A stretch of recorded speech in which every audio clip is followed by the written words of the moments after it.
Today we're doing 2.6, which is the international response to everything we've talked about. But what this is ultimately going to be for us here is a review of everything that we've talked about, all right? And I'm going to do it up here instead of on the old projector where you guys can hardly see in this class. And we're going to do a timeline for you, all right? I know you're excited about this. It's going to look like this. And we're going to end in, well, what year should we end? You guys are bright. That's a good year. Let's end in 1939. What year should we start? 29? Yeah, that sounds like a good year. Excellent. We're going to get back to this in a minute, and we'll talk about why it's 1929 and why it's 1939. But that's a good frame for our timeline that's coming. So we're talking about the international responses to the aggression of the 1930s, whether they come from Italy or Germany. Okay. And I want to talk about first a policy of the nation of Great Britain in the late 1930s, but really through much of the 1930s, that's going to drive the action or inaction of these nations. And it is called appeasement. Today, to appease is to give in to somebody, okay? They have some demand, you give in to their demands, you have appeased them, all right? Anybody have kids in this class? Yeah. You do? How many? 6! Whoa! So you probably know this better than most, even maybe better than me and my 2 kids. You know when your kids are like, Dad, can I have this piece of candy? And you're like, no, we've got dinner coming up. It's going to spoil your dinner, right? I'm like, Dad, please, just one. I'm like, no. Dad, seriously, they're just nerds, and all I want is one nerd. It's just a little thing. I say, no, it's going to mess up your dinner. And then he goes on and on and on, and finally, I throw in the towel. I say, no mas, you can have the candy, just don't ask for any more. I have appeased him. I have given in to his demands in the immediate to avoid future aggravation and conflict, right? Now, what does every parent know, of course, Ms. Mika? Because why? If I give in to his demands, what's going to happen? He's learned that all I have to do is just push Dad. He's learned, like in business, you learn that it takes like 7 no's to get a yes. He's gotten that lesson out. It's free of charge. He doesn't have to go to business school for it. He just has to push Dad hard enough, and Dad will finally give in to whatever demands he might have. That is to appease. That's the verb to appease, and we still use it today. In the 1930s, appeasement was a legitimate public policy. All right, it was a legitimate foreign policy for the nation of Britain. And then France, because they kind of have to do whatever Britain's doing, France is going to follow right along. The name that you should associate with appeasement is Neville Chamberlain. Neville Chamberlain is the British Prime Minister starting in 1938. Neville Chamberlain. What's that? Oh, Neville does. Neville's name does include evil. That's unfortunate. I've never thought of that. He's not an evil... Okay, but that's interesting that you say that, because Neville Chamberlain is a guy that's gone down in 20th century history as one of the last figures that you would want to be compared to. Like today, Barack Obama, I think I might have mentioned this the other day, Barack Obama and other recent presidents, if they've made any kind of foreign policy agreement with a nation that seems to be maybe soft by some, or seems to be appeasing to some, they're compared to Neville Chamberlain. Because while Adolf Hitler gets the deserved blame for the Second World War in Europe, many look to Neville Chamberlain as being the guy that could have stopped Hitler before Hitler became the Second World War Hitler. But because of the British appeasement policy, because of that ultimately weak policy, he didn't. All right? But we have to remember a few things about this appeasement policy. First and foremost, it wasn't just Neville Chamberlain's idea. Neville Chamberlain was the Prime Minister of Britain. All right?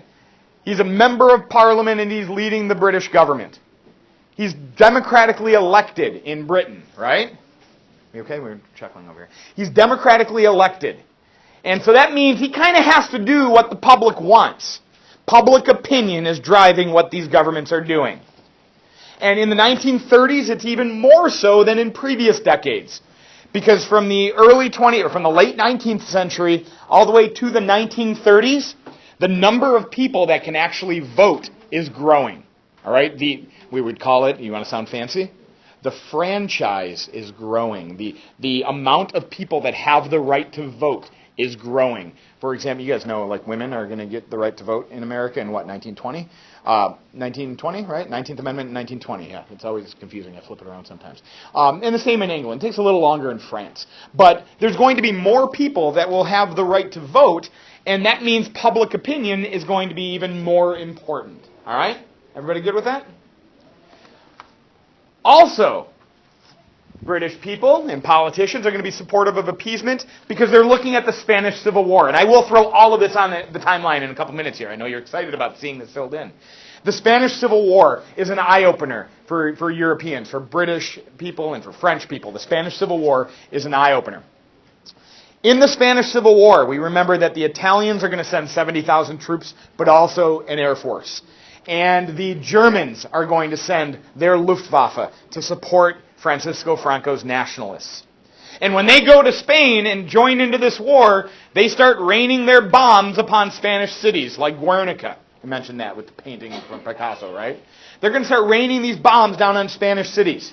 And civilians are going to die by the thousands in Spain. It's going to be a disaster for these cities.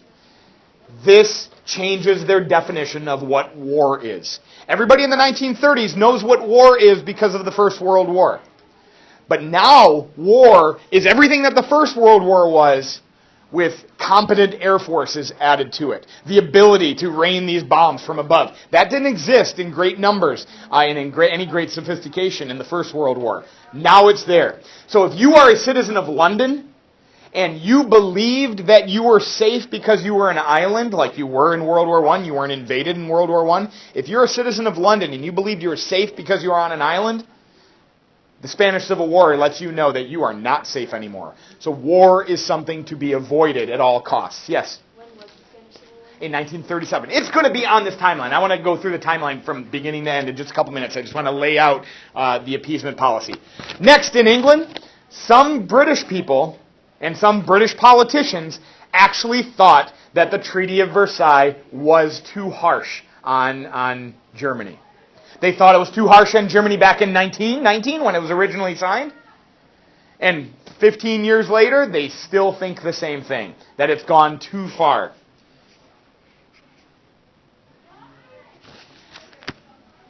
After World War I ended, there was an almost exclusive belief in Europe between the victors, France and Britain, that the war was Germany's fault. So much so that they made Germany sign Article 231 of the Treaty of Versailles, which we call the... Very good, that's the War Guilt Clause, Article 231 of the Treaty of Versailles. This war is Germany's fault. But as we get away from the First World War, and as we start to push into the 1930s, the historiography of World War I, like the why historians are thinking this war happened, is starting to grow. It's starting to evolve. As a side note, there's an American historian in the late 1920s. His name is Sidney Fay. He's the guy that came up with that main acronym for the cause of World War I. Militarism and alliances and imperialism and nationalism. We talked about that already here. Well, that's not any one country's fault. All these nations were taking part in these big themes, these big trends. All right? And then there was also acknowledgement that other countries had parts to play in the lead up to the war, like Russia and like Serbia and like Austria and even France and Britain. So by the time we get to the 1930s, there was a lot more sympathy for Germany. And remember, the government of Germany in the 1930s is not the same government that was leading Germany into World War I in the first place. Next, there is no strong anti-appeasement crowd in Britain. There is, like today, you might have a Republican Party that believes one thing and a Democratic Party that is on the opposite side of that argument. In the 1930s, there was no such party division in England with regard to appeasement. People on the left were supportive of appeasement. Many people on the right were supportive of appeasement. All right? It transcended political parties. Now, there are a couple prominent names that we're going to be familiar with regard to opponents of this policy. The biggest and most famous is a man named Winston Churchill. He was a vocal opponent of Neville Chamberlain's appeasement policy. We're going to hear a lot about Winston Churchill because after Neville Chamberlain learns that his appeasement policy was actually a failure and the war begins, he will resign in disgrace to be replaced by Winston Churchill. So Winston Churchill will be the British Prime Minister through the rest of World War II, and he's going to be a prominent Cold War figure as well. So we'll hear about his name a lot going forward. But outside of Churchill, there really wasn't a lot of vocal opponents to the appeasement story, because appeasement was popular. And who wants to be against the thing that is popular? Except Prague not liking Hamilton. Anyway. Economic pressures of the Great Depression are also leading this appeasement rally. War is expensive. Arming yourselves for a war or for a possible war is expensive. No one's got extra money sitting around. A country like Britain has also got to be very concerned about its global empire. Britain can't just be worrying about what's going on the continent of Europe. They've got India to deal with. They've got East Asia and interests in China that are what's going on over there in the 1930s. You've got Japan growing in power. So Britain has got to be looking at all of these situations on the world. They can't be hyper-focused on the European issues. And then there's Neville Chamberlain himself. Neville Chamberlain, Prime Minister of Britain in 1938, is a staunch appeaser. He believes in the appeasement policy.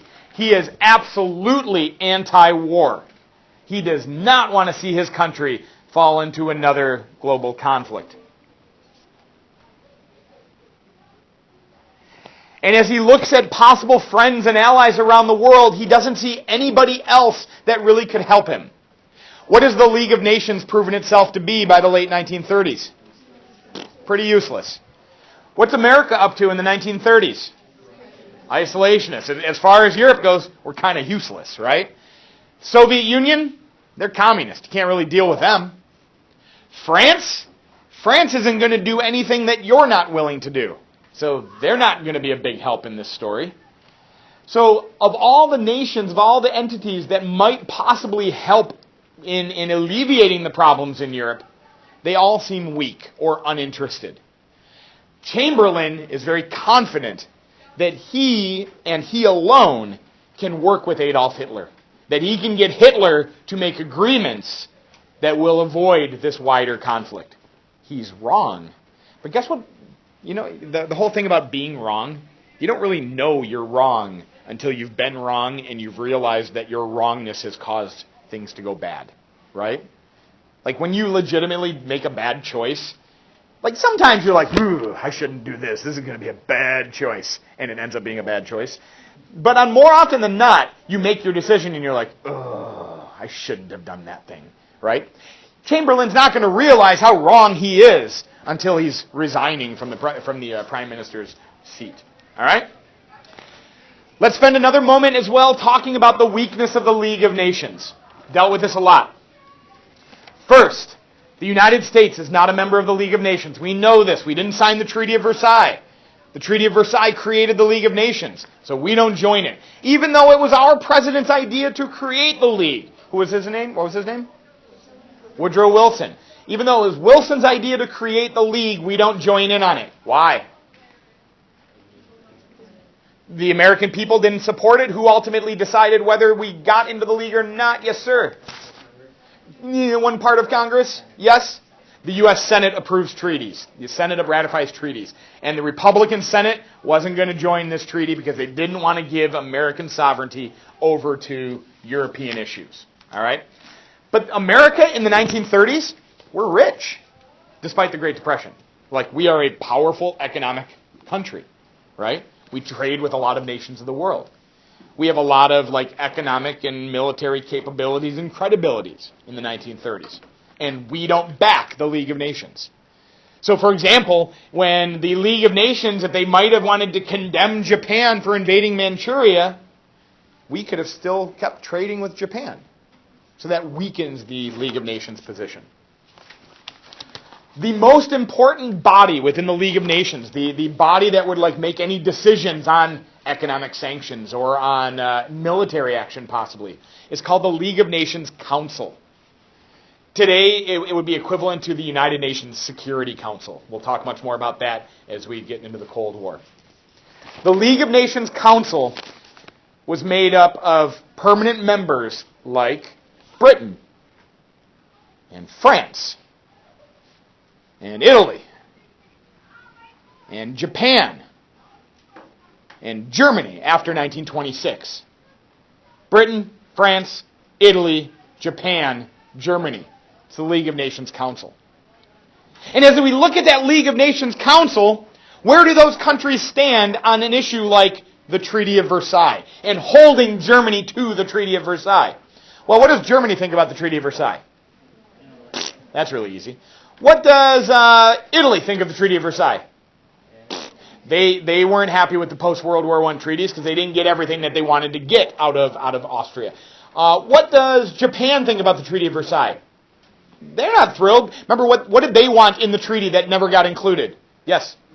The Racial Equality Amendment. All right, so they're not thrilled, and they thought they should have gotten more out of the deal. What does Britain think about the Treaty of Versailles? Yeah, well, I would go even beyond indifferent. I think many, especially by the 1930s, are thinking it's going too far. Remember, the Treaty of Versailles ended up being the Treaty of Versailles because France wanted a harsh punishment, while Britain and America wanted more lenient punishments, so they decided on something in the middle. So many in Britain thought it went too far. And then France, okay, they thought it wasn't harsh enough, but they're the only ones left, right? So you've got the League of Nations Council where 4 out of these 5 permanent members think the Treaty of Versailles is weak or poor or should be shredded, right? So this is an issue. The League of Nations is supposed to defend what the Treaty of Versailles says when most of the Council of the League doesn't like it anyway. That ain't going to work. There is no Soviet Union in the League of Nations until 1934. Soviet Union joins the League of Nations very late. Like the United States, the Soviet Union is a massive country. Biggest country in the world, more resources than any other country in the world. And they don't have their clout behind the League until 1934. The League has already shown itself to be weak in the face of aggression. Example 1? Yes, ma'am. The Manchurian Crisis in 1931. Example 2, yes? The Abyssinian Crisis in 1936 and 37. Very good. And what is driving many of these weaknesses of the League is the understanding that despite the high ideals of the League of Nations, and they are high, they're lofty, individual countries are always motivated by their own self-interest. As good as an idea might sound on the face of it, a country will only act when it benefits itself. And so when Manchuria is invaded and no sanctions are put onto Japan, well, that's because Britain has trade deals with Japan. And they're going through the Great Depression, and they don't want to suffer even more economic woes because of the Depression. Cool? Cool. Let's give a couple more factors that will drive this appeasement policy. The United States, what could possibly be a great ally to the European powers to keep Germany in its place. The United States, we're isolationist. We're dealing with our own homegrown economic problems. And starting in 1935, we begin to pass a series of neutrality acts that say, we ain't getting involved in any of these foreign wars. We'll talk much more about the neutrality acts in the next week.